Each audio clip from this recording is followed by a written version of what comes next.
Hey everyone, welcome back to the channel. If you're holding Chainlink on Exmo and want to move it over to Bitrue for better trading options or staking rewards, you're in the right place.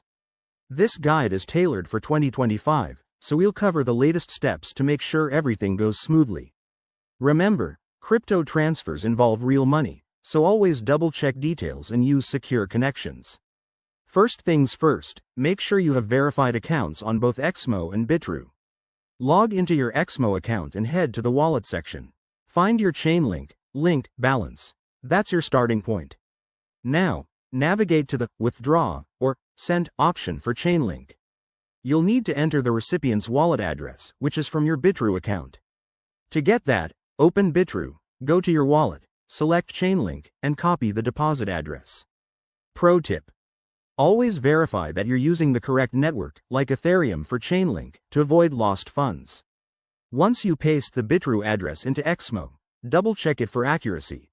One wrong character could send your tokens into the void. Enter the amount you want to transfer, making sure it's above any minimum limits, and review the transaction fees. These can vary, so factor that into your plans. Hit Confirm, and you'll likely need to complete a two-factor authentication step for security. After that, sit tight.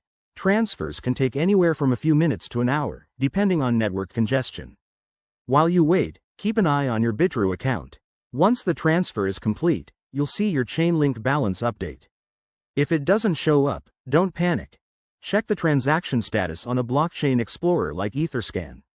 In 2025, exchanges might have updated interfaces, so if things look different, refer to their help sections.